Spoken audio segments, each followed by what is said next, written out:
Hello बच्चा party. कैसे हो सभी? होप सभी अच्छे होंगे। मैं हूं सचिन शोरान और आज हम स्टार्ट करने जा रहे हैं 11th क्लास का 9th chapter mechanical properties of a fluids. पिछला chapter 8th chapter mechanical properties of solids था, जिसकी सारी वीडियोस मैं डाल चुका हूं। प्लेलिस्ट का लिंक मैंने नीचे डिस्क्रिप्शन में डाल दिया है। नहीं देखा है तो पहले उसको देख लीजिएगा। उसमें सिर्फ सॉलिड सॉलिड के बारे में बात की थी, लेकिन अब की बार फ्लूइड्स फ्लूइड्स में जो मतलब फ्लोकर्स के। और ऐसे कौन है सर? ऑब्वियस सी बात है, लिक्विड है और गैसेज। तो ज्यादा लेट नहीं करते हैं, चलिए हम स्टार्ट करते हैं पहले अपना लेक्चर नंबर फर्स्ट। तो ये रही स्क्रीन आपके सामने। आज हमारा है lecture number first, chapter 9, mechanical properties of a fluids. आज हम पढ़ेंगे फ्लूइड्स के बारे में। फ्लूइड होते क्या है, क्या उनका बिहेवियर है, कैसे वो काम करते हैं। सबसे पहले काम करते हैं, फ्लूइड को हम तीन हिस्सों में डिवाइड कर लेते हैं सर। इस चैप्टर को ही तीन हिस्सों में डिवाइड कर लेते हैं। पहला है स्टैटिक फ्लूइड, यानी ऐसे फ्लूइड जो हमें रेस्ट पे रहेंगे। दूसरे में हम पढ़ेंगे डायनेमिक फ्लूइड। डायनेमिक फ्लूइड का मतलब क्या है? जो मोशन में रहेंगे सर, मूव करते रहेंगे। और थर्ड में हम बात करेंगे सर सरफेस टेंशन की, फ्लूइड प्रॉपर्टी की, जिसमें एक इंपॉर्टेंट टर्म आती है विस्कोसिटी, विस्कस फोर्स और कैपिलरिटी एक्शन। वो लास्ट में हम बात करेंगे। मोस्टली इस चैप्टर में हमें जो पढ़ना है वो फ्लूइड के बारे में पढ़ना है, लेकिन कुछ लॉज हमारे गैसेज के लिए भी वैलिड होंगे। अभी जो फ्लूइड हम पढ़ने वाले हैं वो हमारा रहेगा आइडियल फ्लूइड। अब आइडियल फ्लूइड की दो प्रॉपर्टी आपको डिस्कस कर देता हूं जो मोस्टली काम आएंगी। सबसे पहले ये फ्लूइड इनकम्प्रेसिबल होंगे। हम जो भी फ्लूइड पढ़ेंगे वो कंप्रेस नहीं हो पाएंगे। इसका मतलब है these have same density, density does not change। दूसरी, जो भी फ्लूइड पढ़ेंगे वो होंगे नॉन विस्कस। इसका मतलब है लेयर्स के बीच में, जो लिक्विड की लेयर्स हैं उसके बीच में no friction, no tangential force. तो इस टाइप के हमें लिक्विड पढ़ने हैं पहले हमारे चैप्टर में। अब सबसे पहले एक बेसिक सी टर्म बात कर लेते हैं सर, प्रेशर क्या होता है? सबने sir force per unit area, सभी ने यही बात की होगी। Yes sir. तो मुझे बताइए, मैं तीन टर्म लिख रहा हूं, इनमें से प्रेशर का कौन सा फार्मूला ठीक है? Force is equal, pressure is equal to force upon area. Second में लिखा हमने pressure is equal to force का मैग्नीट्यूड अपॉन एरिया। थर्ड में लिखा है मैंने pressure is equal to force perpendicular divide by area. आप कहोगे सर तीनों ही तो फोर्स के फार्मूले हैं। अरे बेटा ऐसा नहीं होता ना, तीनों ही कैसे होंगे? नहीं। कौन सा? पहला गलत, सेकंड ये भी गलत, थर्ड बिल्कुल। यानी फोर्स प्रेशर क्या होता है? फोर्स का perpendicular component divide by area. तो ये जो फोर्स लिखा आपने फार्मूले में, ये कौन सा फोर्स है? Normal force. जो फोर्स परपेंडिकुलर टू सरफेस लगे वही। और फोर्स के जो परपेंडिकुलर कंपोनेंट को हम बोलते हैं थ्रस्ट। तो मोस्टली प्रेशर का एक और फार्मूला लिख सकते हैं सर, क्या? Thrust per unit area. अब समझ में आया ये क्या मैटर है इसमें? अब थोड़ा सा आगे बढ़ते हैं। ओके, यूनिट क्या होगी? अगर ऐसा यूनिट की बात करूं मैं, तो थ्रस्ट, थ्रस्ट है क्या? नॉर्मल फोर्स ही तो है। तो न्यूटन पर मीटर स्क्वायर, और न्यूटन पर मीटर स्क्वायर को बोलते हैं पास्कल। ब्लासी पास्कल के नाम से ये यूनिट का नाम पड़ा है। अब डायग्राम देखिए आप, एक फोर्स एक्ट कर रहा है, तो यहाँ पे प्रेशर का क्या फार्मूला लिखूं? क्या फोर्स अपॉन एरिया होगा? क्या सोचो, मैंने फार्मूला ठीक लिखा है कि गलत लिखा है? आप कहोगे सर ठीक लिखा है। गलत बात बेटा, फिर से भूल गए हम। फोर्स का कौन सा कंपोनेंट लेंगे? जो normal to the surface act करे। तो यहाँ पे फोर्स के सर दो कंपोनेंट काम करेंगे, एक ये रहा एफ कोस थीटा, और एक ये रहा एफ साइन थीटा। तो एक्चुअली पूरा फार्मूला होना चाहिए था ये F cos theta divide by area. Is it clear? Okay. Pressure कैसी क्वांटिटी है, कोई बताएगा मुझे? सर फोर्स तो एक वेक्टर क्वांटिटी है, प्रेशर है एक स्केलर क्वांटिटी। दूसरी बात, प्रेशर है आइसोट्रोपिक इन नेचर। कितना अच्छा टर्म है सर, आइसोट्रोपिक इन नेचर। इसका क्या मतलब है? इस आइसोट्रोपिक का मतलब है फ्लूइड के अंदर, आप हिंदी भी लिख लेते हो, हाँ हम हिंदी भी लिख लेते हैं बेटा, सभी डायरेक्शन में प्रेशर सेम लगेगा।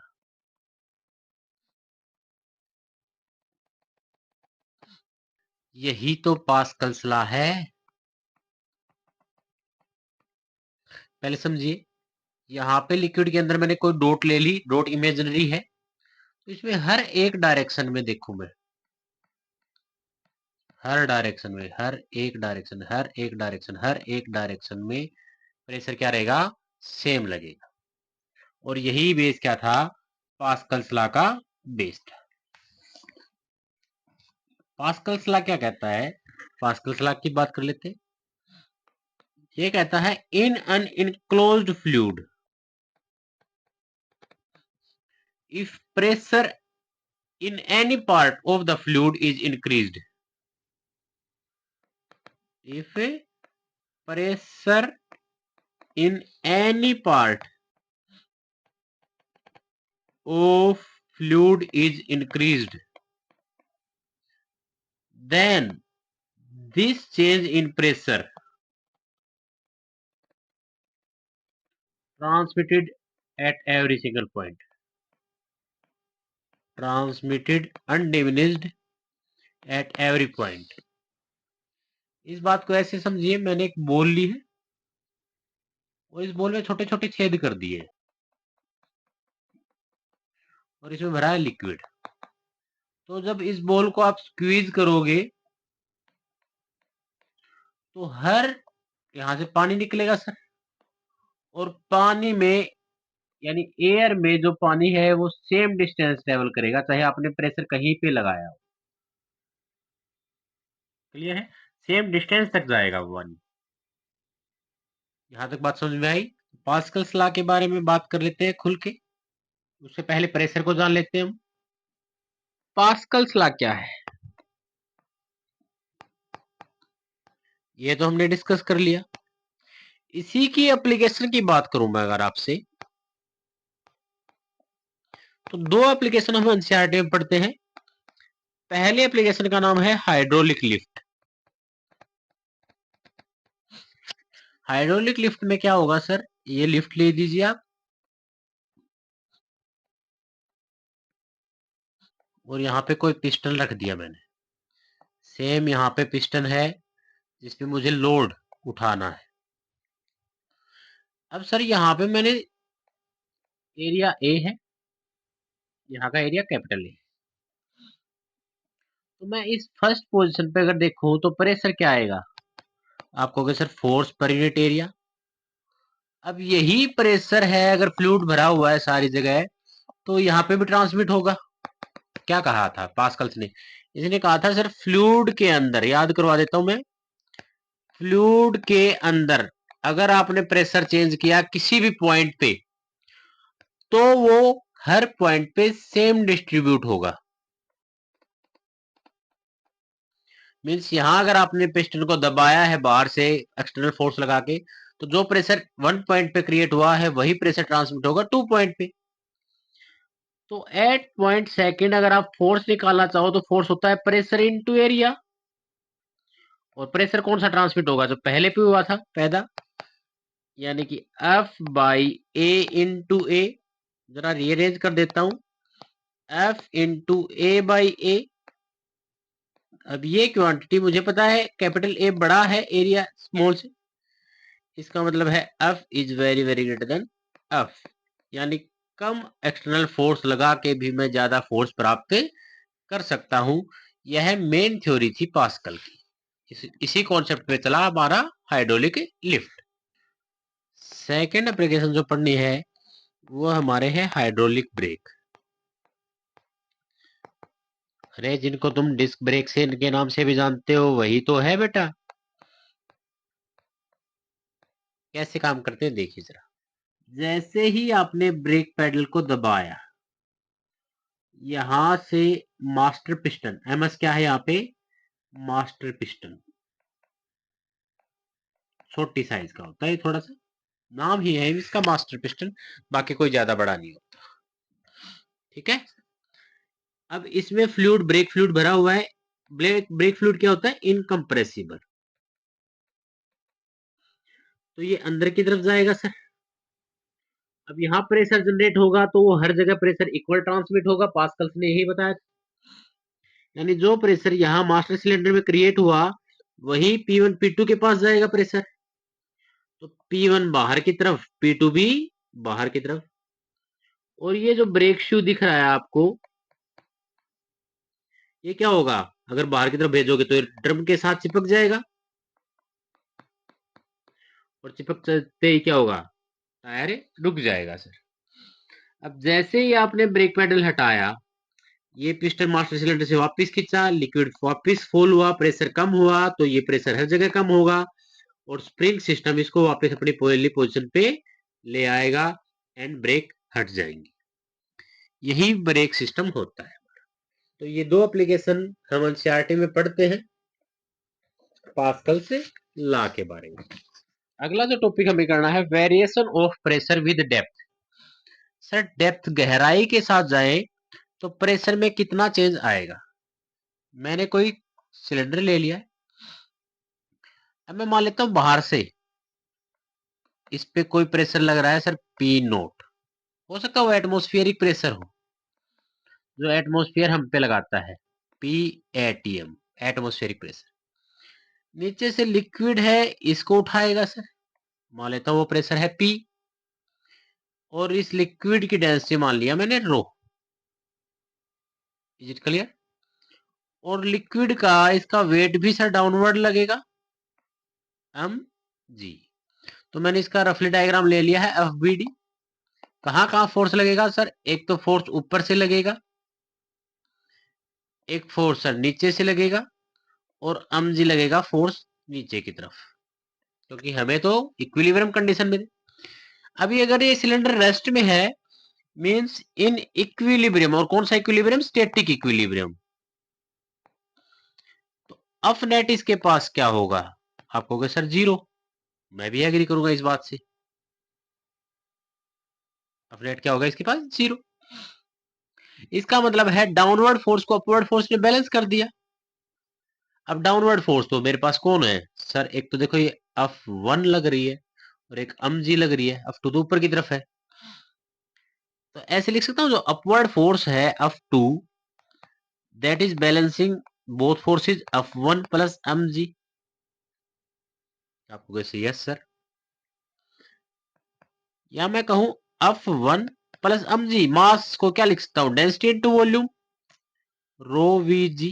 भाई मास को मैंने क्या लिख दिया, डेंसिटी इनटू वॉल्यूम, क्योंकि डेंसिटी होती है mass upon volume. That's like a good boy. Force क्या होता है सर, प्रेशर इनटू एरिया। भाई प्रेशर का भाई आप क्या फार्मूला हमारे पास, pressure is equal to force upon area. तो फोर्स का क्या फार्मूला हो जाएगा, प्रेशर इनटू एरिया। F2 नीचे के पॉइंट पे है, नीचे के पॉइंट पे प्रेशर P है। F1 सर ऊपर के पॉइंट पे pressure P0, area cylinder same है, प्लस में डेंसिटी, वॉल्यूम को क्या लिख सकता हूं, एरिया इनटू हाइट इनटू जी। क्या लेफ्ट हैंड साइड से एरिया कॉमन लेके राइट हैंड साइड से कट कर सकता हूं, ऐसे PA, लेफ्ट हैंड साइड से एरिया कॉमन लिया मैंने, P0 प्लस में H रो जी। इस एरिया से ये area cancel, P is equal to आया मेरा P0 प्लस में H रो जी। ये क्या है, इसको बोलते हैं प्रेशर ऑन लोअर डेप्थ। ये क्या है, प्रेशर हाइयर पे, अभी तो ग्रेविटेशन लग रहा है। हो सकता है मैं यहाँ पे लेयर भर दूं, कोई भी लिक्विड और भी भर सकते हैं, तो यहाँ पे प्रेशर मानते हैं। और जो एच रो जी है ना, ये वाला बड़ी काम की चीज है, ये pressure due to liquid column है, यानी हाइट के कारण। प्रेशर ड्यू टू, इसको बोलते हैं liquid column of height h, liquid column और छोटे छोटे लिख सकते हो सर? हाँ लिख सकता हूँ मैं। ऑफ हाइट एच, मेरे पास प्रेशर का फार्मूला आया है P is equal to P nought plus में एच रो जी। जरा तुम्हारे वाले फार्मूले में लिख लेता हूं, मैं इसको ऐसे लिख लूं, P is equal to rho G H plus P nought. आप कहोगे सर क्या मैं इस फार्मूले को ऐसे कंपेयर कर सकता हूँ, y is equal to M X plus C. ये किसकी इक्वेशन होती है, याद करवाओ सर? ये तो स्ट्रेट लाइन की इक्वेशन होती है। कंपेयर करते हैं, इसलिए मैंने y एक्सिस पे p लिया है। देखिए h को कहा लिया है मैंने, x एक्सिस पे। ओके, और रो नोट ये जो इतनी वैल्यू है that is P nought, sorry rho nought बोल गया मैं, पी नोट है ये इंटरसेप्ट। तो स्लोप यहां से देखो इक्वेशन से, तो स्लोप मेरा क्या आया सर, रो इंटू जी। अगर ये एंगल थीटा है तो टेंजेंट थीटा से भी स्लोप निकाल सकते हैं सर। वो क्या आएगा, पी बाई एच।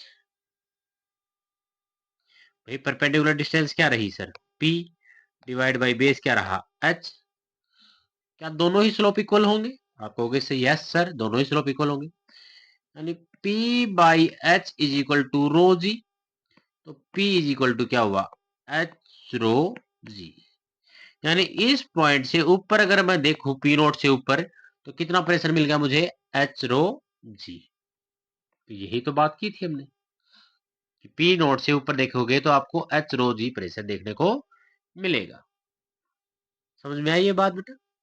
तो हाइट के कारण, डेप्थ के कारण जब भी प्रेशर की बात करेगा लिक्विड के अंदर, कितना ही गहराई से जाए, एच रो जी से वो प्रेशर बढ़ जाएगा। वेरिएशन ऑफ प्रेशर हॉरिजॉन्टली, क्या हॉरिजॉन्टली भी प्रेशर वेरी करता है? देख लेते हैं।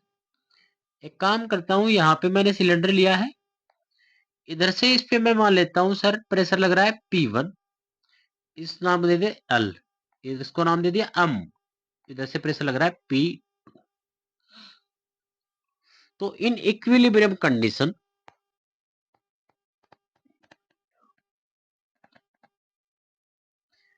क्या फोर्स जो L पे लगेगा वही फोर्स M पे लगेगा? सर एक्स डायरेक्शन में तो नेट फोर्स जीरो होना चाहिए, एफ नेट दोनों ही डायरेक्शन में जीरो होगा। तो अगर मैं हॉरिजॉन्टल डायरेक्शन की बात करूं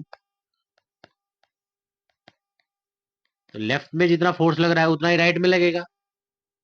आप कहोगे सर बिल्कुल सही बात है। अच्छा वाई में भी तो बैलेंस होना चाहिए। आप कहोगे सर वाई डायरेक्शन में एम जी नीचे की तरफ लग रहा होगा। भाई देखो, बात है पढ़ने की, बात है इसको समझने की, ऐसे टाइम पास करने के लिए नहीं बैठे हम। एक एक वर्ड आपको समझा रहा हूं, एक एक वर्ड पे आप कंसंट्रेट करके चलना। सर एम जी नीचे लग रहा है, ठीक है लगने दो, तो ऊपर इसको कौन बैलेंस कर रहा होगा? सर यहाँ पे एक नया फोर्स होता है अप थ्रस्ट, जिसको बोलते हैं यू से लिख रहे हैं हम। ये आगे आएगा बेटा, आर्किमिडीज प्रिंसिपल ने इसको अच्छे से एक्सप्लेन किया है, अभी के लिए इसको यू ही बोल देते हैं।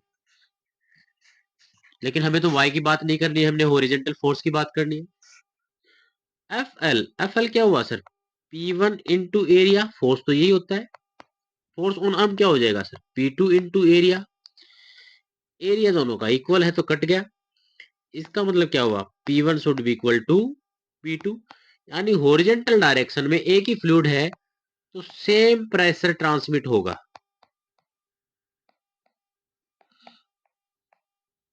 अगर हाइट का डिफरेंस नहीं है तो, अरे ऐसा कुछ किसी ने बताया था, कौन सा ला था ऐसा?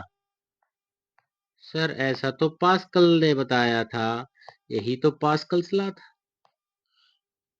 अब एक और चीज यहाँ पे आती है, वो आप एनसीईआरटी में पढ़ोगे, हाइड्रोस्टेटिक पैराडॉक्स। हाइड्रोस्टेटिक पैराडॉक्स बोलती है कि सर जो फ्लूइड के अंदर प्रेशर है, pressure inside fluid does not depend on body shape, does not depend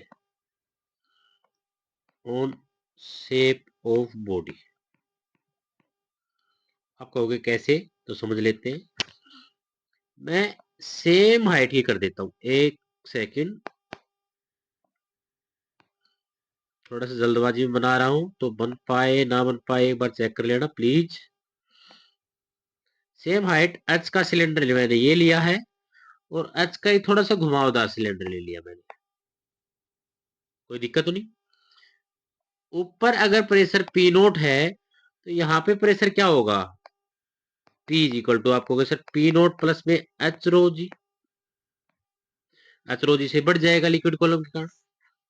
अगर शेप बदल दी तो क्या यहाँ पे प्रेशर मुझे अलग मिलेगा, चलो देखते हैं। मैं ऐसा करता हूँ, इस लिक्विड इसके अंदर लिक्विड भरा है दोनों के अंदर, ताकि डायग्राम ना कैंसिल खराब लगे, मैं नहीं लिख रहा था इसको। मैंने एक सिलेंडर बना लिया यहाँ पे और दूसरा सेम हाइट से स्टार्ट करके इधर बना दिया। इसकी हाइट h1 मान ली, इसकी हाइट h2। ऊपर अगर प्रेशर P नोट है तो क्या मुझे इस पॉइंट पे प्रेशर P नोट प्लस में H1 रो G मिलना चाहिए? Yes sir. और अगर यहां P2 है तो क्या मुझे यहां पर प्रेशर P2 प्लस H2 रो G मिलना चाहिए? Yes sir. और पास्कल्स लॉ के हिसाब से P2 और ये पॉइंट तो सेम हाइट पे है, तो इसका मतलब क्या मेरा जो P2 है वो P नोट प्लस में H1 रो G होना चाहिए? Yes sir. बस यहां पुट कर दीजिए, तो P का फार्मूला क्या आया, P2 की जगह P नोट प्लस H1 रो G प्लस H2 रो G, क्या कॉमन आ गया सर, P नोट प्लस में H1 plus H2 rho into G, रोना नहीं है, H1 plus H2 total height दे रहा है, तो P is equal to P nought plus में H रो G। क्या मेरा यही फार्मूला आया? बिल्कुल सर, ये हुआ ना जादू। ऐसे जादू तो हम बहुत करते हैं, ठीक है ना, ऐसे जादुओं का तो भरमार है हमारे पास। आई बात समझ में? Okay, very good. अब जरा कुछ क्वेश्चंस किए जाए बेस्ड ऑन दीज टॉपिक्स, देखिए जरा आपका कितना स्ट्रॉन्ग कॉन्सेप्ट हुआ है ये। चलिए, अच्छे अच्छे गर्मा गर्म न्यूमेरिकल आपके सामने, देखते हैं इन न्यूमेरिकल से कितने आप अपने दिमाग को गर्म कर पाते हो, कितना ठंडा रखते हो। ओके, यस सर, हम बहुत ज्यादा करेंगे। चलिए पहला पढ़ते हैं, which of the following option is correct in the following figure? Sir what is this, तीन फिगर दे दिया आपने, फिगर हमारे फिजिक्स में ऐसे ही आएंगे, आप क्या सोचते हो पता नहीं। सर सेम फ्लूइड है तो डेंसिटी तीनों की रो सेम है, ठीक है सर। मुझे एक बात पता है सर, ऊपर सब पे एटमॉस्फेयर ने प्रेशर लगा रखा है, उसके बारे में हम बात करेंगे बैरोमीटर में। ऊपर पी नोट है, तो अगर ए पे भी देखूं तो सर एक फैक्टर और जुड़ता है एच रो जी। अगर यानी यहाँ पे एच हाइट ये दे रखी है तो नीचे प्रेशर निकाला जाऊंगा, वो आएगा P nought plus H rho जी। यहाँ पे भी P nought plus H rho जी, यहाँ पे भी P nought plus H rho G. P note तीनों में कॉमन है तो डिसाइडिंग फैक्टर क्या होगा, एच रो जी। सर जिसकी डेंसिटी तीनों की सेम है, बात ठीक है, ग्रेविटी तीनों पे सेम लगेगी, हाँ, तो हाइट जिसकी ज्यादा होगी वो प्रेशर ज्यादा लगाएगा। सर तीनों की हाइट सेम है, मीन्स तीनों में प्रेशर सारी फैक्टर सेम है, तो तीनों का प्रेशर भी क्या होगा, इक्वल। तो पहले में जिसने टी किया था अपने आप को कॉन्ग्रेचुलेट कर ले, उसका कुछ टॉपिक क्लियर हो गया है। अगला, मेरे से पहले रुक के कीजिएगा, आप मेरे से शानदार खिलाड़ी हो इस मैच के, कुछ जल्दी कीजिएगा। टिक टिक वन हम स्टार्ट करते हैं, अगर आपको टाइम कम मिलता है तो स्क्रीन को पॉज कर लीजिएगा। Three vessels having equal base area, okay base area equal है, इक्वल वॉल्यूम डाल रहा हूं, सेम फ्लूइड है, वही बात है बेटा। Sir P should be equal to P nought plus H rho G, P nought तीनों पे सेम मिलेगा, पंगा यहाँ रहेगा, इसने बोला है सेम फ्लूइड है यानी रो सेम रहेगी, इसका कोई चक्कर नहीं है, G सेम है, सारा का सारा कॉन्सेप्ट किसका, देखो हाइट देखो, बेस एरिया तीनों का बेस सेम है, तो हाइट किसमें ज्यादा आएगी, सर ये पतला होता जाता है तो ये ज्यादा ऊपर तक भरेगा,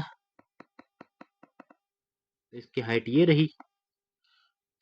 दूसरे नंबर पे सिंपल है तो इसकी हाइट थोड़ी सी कम रहेगी सर,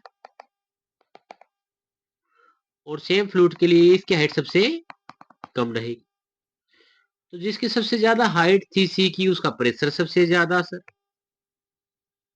उसके बाद बी की हाइट थी तो बी का प्रेशर, ए का प्रेशर सॉरी, और उसके बाद बी का। ऐसा कोई ऑप्शन है क्या? P C greater than P A greater than B option is the correct option. जिसका ये ऑप्शन लगा है वो अपने आप को कॉन्ग्रेचुलेट फिर कर लेगा, हमें कोई दिक्कत नहीं है। थर्ड, इस बार क्या खेल खेला है सर, इसने डेंसिटी और टूरिस्टी का पंगा नहीं दिया, मास दे दिया इस बार। सिमिलर वेसल्स है, मींस अब की बार एरिया सिमिलर है। ओके सर, मास इक्वल है, डेंसिटी का खेल दे दिया है। खेला रे खेला, देखते हैं क्या बनेगा। P इज इक्वल टू, हमें पता है P nought plus H rho जी। सर ये सारा कॉन्सेप्ट एच रो जी का है। सर ये तो अलग अलग कंटेनर की बात हो गई, कैसे करे इसको, कैसे करे, सोचो सोचो सोचो, या फिर मुझे सोचना पड़ेगा सारा का सारा? चलिए, क्या लगता है, डी ऑप्शन है?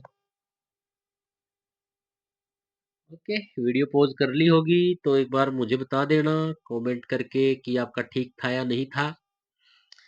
हम चलते हैं। सर इसने क्या दिया है, इसने डेंसिटी का पंगा दिया, और हमें पता है डेंसिटी होती है मास अपॉन वॉल्यूम। तो पहले मैं पंगा यही कर लेता हूँ। सर जो भी फैक्टर आएगा प्रेशर को डिसाइड करने वाला, चेंज इन प्रेशर एक्स्ट्रा, वो डिपेंड करना चाहिए एच रो जी पे। एच रो को क्या लिख लूं, डेंसिटी होगी mass per unit volume into G. H mass, volume को लिख लेता हूँ area into height into G. H से H cancel, M G by A, delta P को डिसाइड करने वाला फैक्टर ये रहा, ये हमारा डेल्टा पी है। अब उसे कहा मास इक्वल है तीनों का, ये सेम ये सेम, इसका मतलब जो प्रेशर है इनवर्सली प्रोपोर्शनल होगा एरिया। इतनी बात समझ में आ गई। अब ए की डेंसिटी ज्यादा है तो इसका मतलब ए को दबा दबा के भरा गया है, तो इसका एरिया क्या होगा, ऑटोमेटिक कम होगा। और एरिया कम तो इसका प्रेशर ही ज्यादा, इनवर्सली प्रोपोर्शनल है। क्या कहा, डेंसिटी ए की सबसे ज्यादा, डेंसिटी सबसे, एक सेकंड लिख देता हूँ, डेंसिटी सबसे ज्यादा, डेंसिटी ज्यादा होने के कारण उसका एरिया सबसे कम, और एरिया सबसे कम होने के कारण डेल्टा पी सबसे ज्यादा। यानी ए का प्रेशर सबसे ज्यादा होगा, कौन से ऑप्शन में है ए का, सर एक, उसके बाद बी आएगा, उसके बाद सी आएगा।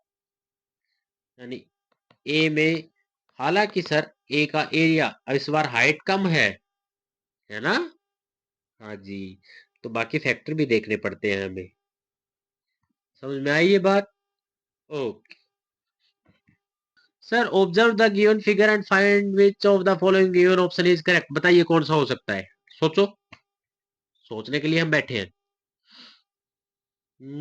सर ऐसा सोचे, ए की हाइट सबसे ज्यादा है ना, तो ए का प्रेशर सबसे ज्यादा होना चाहिए, और बी और सी की तो सेम हाइट है सर, तो बी पे प्रेशर सेम और सी पे सेम। यहाँ प्रेशर बी, ये सेम हाइट के हैं, और पी ए तो बहुत ही ज्यादा बड़ा है, तो मेरा D A option wrong answer, गलत बात। पहले पास कल्ला को भूल गए। सर एक ही कंटेनर है, उसमें हर जगह प्रेशर क्या रहेगा, सेम। तो इसका ऑप्शन क्या होना चाहिए, P A should be equal to P B is equal to P C. वैसे थोड़ी सी फिल करवा देता हूँ, ठीक है, डायग्राम को थोड़ा सा जूम कर लेता हूँ स्क्रीन के हिसाब से। आप कहोगे सर इसकी हाइट h थी, और उस हाइट के कारण इसने प्रेशर लगाया होगा, हाइट के कारण तो लिक्विड कॉलम के कारण प्रेशर लगता है, क्या लगाता है सर, एच रो जी। तो ए पर एच रो जी का फैक्टर ज्यादा रहा होगा, यहाँ प्रेशर ज्यादा होना चाहिए, बिल्कुल जायज बात है। जरा एक बात बताइए, ये लिक्विड है, इसकी वॉल पे लगा हुआ है, तो क्या लिक्विड वॉल पे प्रेशर लगाएगा, फोर्स लगाएगा? ऑफ कोर्स लगाएगा सर। तो न्यूटन का थर्ड लॉ क्या कहता है कि वॉल भी इस पे फोर्स लगाएगी, ओके। तो और वॉल हमेशा नॉर्मल परपेंडिकुलर फोर्स लगाती है, तो सर इसने लगाया, मैं बोलता हूँ इसने भी इधर फोर्स लगाया, वो लगा रही है लिक्विड पे, हमें लिक्विड पे बात करनी है। मैं इस फोर्स के दो कंपोनेंट तोड़ देता हूँ, एक ये कंपोनेंट बनेगा, एक हॉरिजॉन्टल कंपोनेंट, थीटा किसी के साथ भी ले ले कोई फर्क नहीं पड़ता, एक हॉरिजॉन्टल कंपोनेंट एक वर्टिकल कंपोनेंट। क्या हॉरिजॉन्टल कंपोनेंट आपस में कैंसिल कर देंगे? Yes sir. और जो ये हाइट कम बोल रहे थे तुम कि सर ये हाइट कम है, इसमें ये वर्टिकल कंपोनेंट और ऐड नहीं हो रहा एक्स्ट्रा? जो बोले थे सर हाइट कम पड़ेगी यहाँ पे, उसमें एक फोर्स का कंपोनेंट नॉर्मल रिएक्शन के कारण ऐड नहीं हो गया ये, तो वो पूरा का पूरा कंबाइन होके HROG के इक्वल हो जाता है, और इसके कारण लिक्विड के अंदर प्रेशर सेम रहेगा। तो BC ऑप्शन करेक्ट है। आज का लास्ट न्यूमेरिकल देखते हैं। एक glass of water 1 litre, volume दे दी इसने हमें, हाइट 10 सेंटीमीटर। ओके सर, मैं डिनोट कर लेता हूँ, मुझे डिनोट करना बड़ा अच्छा लगता है। हाइट है 10 सेंटीमीटर। नीचे का जो एरिया दिया है इसने 10 सेंटीमीटर स्क्वायर, और ऊपर का एरिया दे दिया इसने 30 centimetre square. Find the force on bottom of the glass. चलिए निकालते हैं सर बॉटम पे। एक बात बताइए मुझे, बॉटम पे अगर मुझे प्रेशर मिल जाए, प्रेशर एट बॉटम, और ये कंप्लीटली फिल्ड है, आप यही बताओ मुझे, क्या मैं प्रेशर इनटू एरिया करके फोर्स निकाल सकता हूँ? आप कहोगे यस सर, एरिया मुझे 10 सेंटीमीटर स्क्वायर दे रखा है, और प्रेशर का फार्मूला अभी भी पढ़ा हमने, P is equal to P nought plus H rho ji.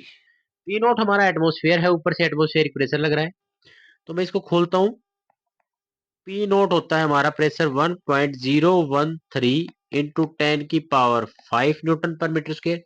Atmospheric pressure की वैल्यू है ये, आगे आएगी, अभी नोट करवा देता हूँ। न्यूटन पर मीटर स्क्वायर बोल दो, चाहे इसको पास्कल बोल लीजिए।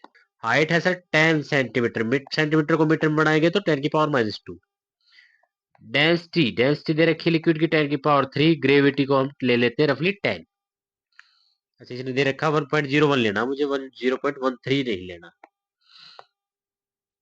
ओके सर, माय मिस्टेक, 1.01 ही रहेंगे, हम अपनी वैल्यू ले चलेंगे, जो क्वेश्चन देगा वही मानेंगे। तो चलिए सोल्व करते हैं, प्रेशर निकाल लो।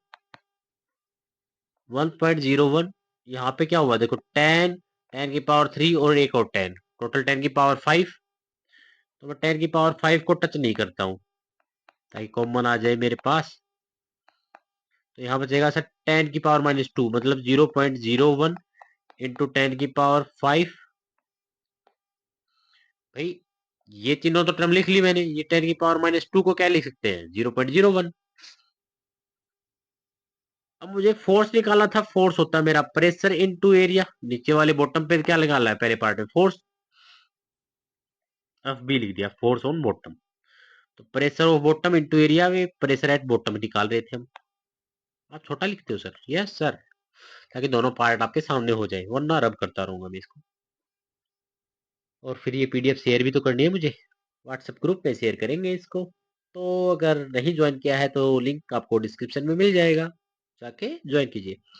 ऐसा करते हैं, ऐड करेंगे तो क्या आएगा सर, 1.02 इंटू 10 की पावर 5 इंटू एरिया क्या है 10 सेंटीमीटर स्क्वायर है, तो मीटर में करेंगे तो 10 की पावर -4, और ये रहेगा सर 10 की पावर -4, ये 5, ये 1, 10 की पावर 1 है, तो 5 + 1 6, 6 में से 4 गया तो 2। वेरी गुड क्लैपिंग, जिसने भी ये किया है वेरी गुड। 10 की पावर 2 यानी 102 न्यूटन फोर्स लगेगा। पहले का आंसर मुझे मिल गया है, 102 न्यूटन फोर्स लग गया। अब second, find the force on water by the side of the glass. अब सर ये साइड ग्लास है, ये दिख रहा है ना, यस सर। ये पानी पे कैसा फोर्स लगाएगा सर, नॉर्मल। भाई सरफेस पे क्या होना चाहिए, नॉर्मल, यानी सरफेस के साथ 90 डिग्री। ओके सर, तो हम नॉर्मल के दो कंपोनेंट बना लेते हैं सर, एक ये कंपोनेंट बना लिया, एक ये, ये कंपोनेंट बना लिया। हम देख रहे हैं सर, ये हॉरिजॉन्टल कंपोनेंट आपस में कैंसिल आउट कर देंगे, नेट रिजल्ट देगा मुझे वो वर्टिकल कंपोनेंट देगा फोर्स का। यही निकाला है फोर्स, इसी को नाम दे दिया मैंने फोर्स का वर्टिकल कंपोनेंट। सभी को ऐड कर लेंगे। और क्या क्या है सर, नीचे वाला प्रेशर क्या करेगा, ऊपर की तरफ फोर्स लगाएगा, यानी अफ बॉटम पे है ऊपर की तरफ लगेगा। ऊपर वाला इसको सर नीचे की तरफ धकेलेगा, अपर वाला इसको। बेचारे का वेट किधर लगेगा, डाउनवर्ड। तो डाउनवर्ड फोर्स अपवर्ड फोर्स को बैलेंस कर लेगा। चलो, डाउनवर्ड फोर्स कौन कौन से है, अपवर्ड फोर्स कौन कौन से है मुझे बताइए। सर अपवर्ड में मुझे एक तो ये जो फोर्स का वर्टिकल कंपोनेंट है हर जगह सभी को ऐड कर लिया, प्लस जो नीचे बॉटम पे लगाया है वो फोर्स अपवर्ड रहेगा। डाउनवर्ड फोर्स कौन है सर, फोर्स अपर सरफेस पे प्लस में जी, बस अफ निकालते हैं। फोर्स ऑन बॉटम अभी अभी आया था सर 102, 102 आया था अभी अभी पहले पार्ट में, देखिए force on bottom. Force on upper surface का मतलब है सर प्रेशर अपर का, अपर प्रेशर पी नोट है, इनटू अपर का एरिया प्लस में मास को भी ऐसे लिख ले। पहले मास निकाल लो, मास को क्या लिख सकता हूँ, डेंसिटी इंटू वॉल्यूम इंटू जी। चलिए, पी नोट दे रखा है 1.01 इंटू 10⁵ एरिया है सर 30 सेंटीमीटर के लिए 10⁻⁻⁴ स्क्वायर है ना, प्लस डेंसिटी दे रखी है कितनी 1 लीटर, ओ सॉरी 10⁻³ kg पर मीटर क्यूब। वॉल्यूम मुझे दे रखी है लिक्विड की 1 लीटर, और आपको पता है सर 1 लीटर छोटा सा होता है 10⁻³ मीटर क्यूब के। मीटर तो बहुत बड़ा है, लीटर बहुत छोटा है। तो सर 10⁻³ मीटर क्यूब में कन्वर्ट कर लिया, और जी को लिया है 10 10 एफ प्लस में 102 इज इक्वल टू, सोल्व कीजिएगा 30 से इसको मल्टीप्लाई करेंगे क्या आएगा 30.3 इंटू 10⁻, ओके 10 ही बचेगा, 10 कहाँ रहेगा, प्लस ये कितना बचेगा 10⁻³ प्लस 10, यानी 303 प्लस 10। भाई ये पॉइंट हटाए तो 10 से 10 गायब, यानी 313। अब क्या हो गया सर, 313 में से 102 घटा दीजिए, बाकी जो फोर्स बच गया 211 न्यूटन। यह फोर्स वर्टिकल कंपोनेंट के द्वारा लगाया गया है। इसका मतलब है force on water by the glass लगाया गया है। तो सेकंड का आंसर होगा 211 न्यूटन। तो आज यही करते हैं, कैसा लगा वीडियो जरूर बताएं। तो आज की वीडियो में इतना ही करेंगे हम। ये था हमारा लेक्चर नंबर 1। आप बताइए, कमेंट कीजिए आपको लेक्चर कैसा लगा, क्या इन्फॉर्मेशन आपको अच्छी लगी। और हम सिर्फ और सिर्फ बोर्ड को टारगेट कर रहे हैं, हरियाणा बोर्ड, सीबीएसई बोर्ड, और नॉर्मल आपका बेसिक कॉन्सेप्ट को क्लियर कर रहे हैं। ऐसा नहीं है कि नीट के, हाँ कुछ क्वेश्चंस मैंने डाले हैं जेई के, ठीक है, क्योंकि कॉन्सेप्ट बनेगा तभी तो उनको अप्लाई करना सीखेंगे। और नीट जेई वगैरह के लिए थोड़ी सी प्रैक्टिस की अलग से बूस्टर चाहिए हमें, तो वो आपको ग्रुप से मिल जाएगी। आपने ग्रुप नहीं ज्वाइन किया है तो व्हाट्सएप ग्रुप को ज्वाइन कर लीजिएगा। लिंक मैंने डिस्क्रिप्शन में डाल दिया है, नोट्स का भी लिंक मैंने डिस्क्रिप्शन में डाला है। तो मिलते हैं नेक्स्ट वीडियो में। आज की वीडियो में इतना ही, तब तक के लिए टेक केयर, बाय बाय।